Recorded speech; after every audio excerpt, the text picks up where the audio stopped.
Assalamualaikum warahmatullahi wabarakatuh.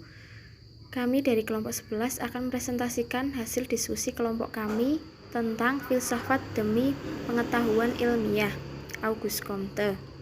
Sebelumnya, saya akan memperkenalkan anggota kelompok 11. Yang pertama, saya sendiri Elsie Carlita, NIM 412092. Yang kedua, Rizka Listianingsih, NIM 412018. Yang ketiga, Sabella Almahdiyina Kamila, NIM 412016. Yang keempat, Dina Badatul Muniroh, NIM 412013.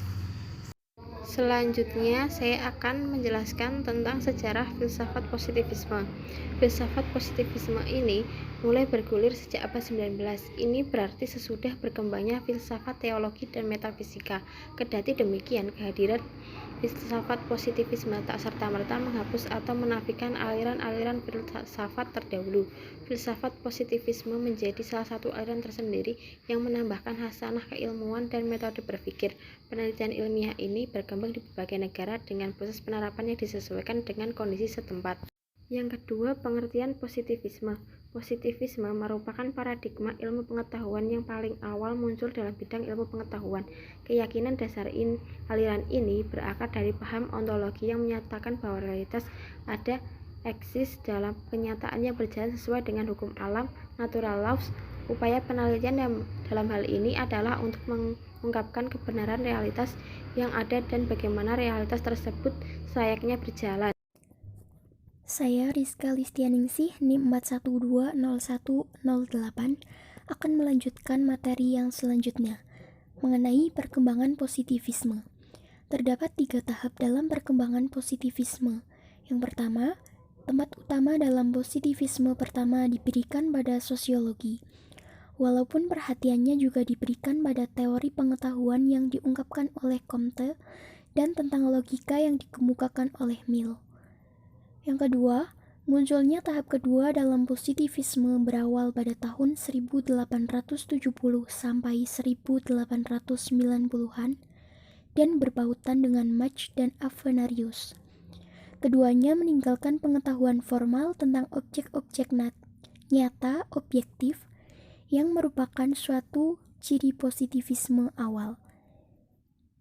Dalam Machisme, masalah-masalah pengenalan ditafsirkan dari sudut pandang psikologisme ekstrim yang bergabung dengan subjektivisme.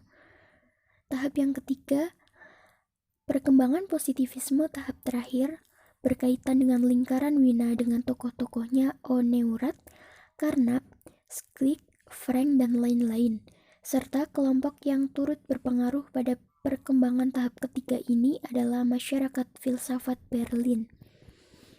Kedua kelompok ini menggabungkan sejumlah aliran seperti otomisme logis, positivisme logis, serta semantika.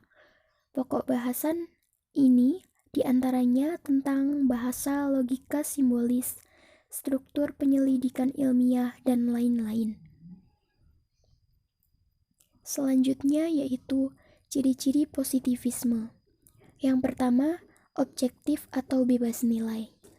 Dikotomi yang tegas antara fakta dan nilai mengharuskan subjek peneliti mengambil jarak dari realitas dengan bersikap bebas nilai, hanya melalui fakta-fakta yang teramati dan terukur.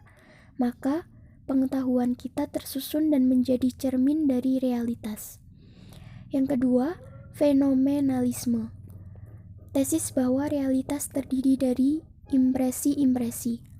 Ilmu pengetahuan hanya berbicara tentang realitas berupa impresi-impresi tersebut. Yang ketiga yaitu nominalisme. Bagi positivisme, hanya konsep yang mewakili realitas partikularlah yang nyata.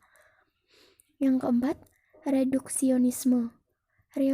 Realitas direduksi menjadi fakta-fakta yang dapat diamati. Yang kelima, naturalisme. Tesis tentang keteraturan peristiwa-peristiwa di alam semesta yang meniadakan penjelasan supranatural. Alam semesta memiliki strukturnya sendiri dan mengasalkan strukturnya sendiri. Dan yang terakhir, atau yang keenam, yaitu mekanisme. Tesis bahwa semua gejala dapat dijelaskan dengan prinsip-prinsip yang dapat digunakan untuk menjelaskan mesin-mesin atau sistem-sistem mekanis. Alam semesta diibaratkan sebagai clockwork. Saya Sabella Almahdina Kamila dengan NIM 41201116 akan melanjutkan pemaparan mengenai filsafat positivisme. Selanjutnya, metode filsafat positivisme. Ada 3. Yang pertama, metode positivistik adalah suatu aliran filsafat berpangkal pada sesuatu yang aktif berdasarkan pada dasar yang empiris. Kedua, metode fenomenologis. Fenomenologis memberitakan langkah-langkah yang harus diambil.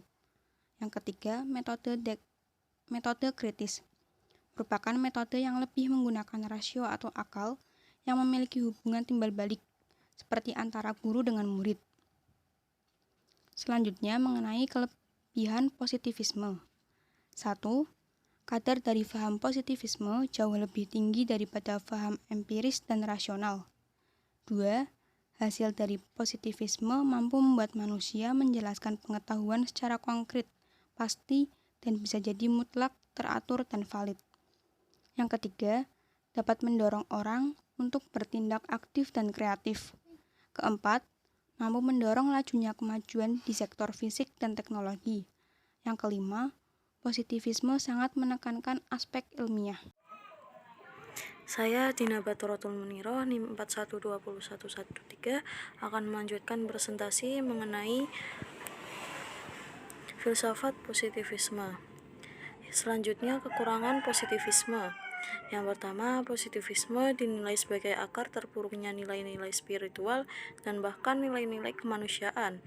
Yang kedua, mengakibatkannya banyak manusia yang nantinya tidak percaya kepada Tuhan, malaikat, setan, surga, dan neraka. Yang ketiga, manusia akan kehilangan makna sehingga manusia tidak dapat merasa bahagia. Yang keempat, hanya berhenti pada sesuatu yang nampak dan empiris sehingga tidak dapat menemukan pengetahuan yang valid.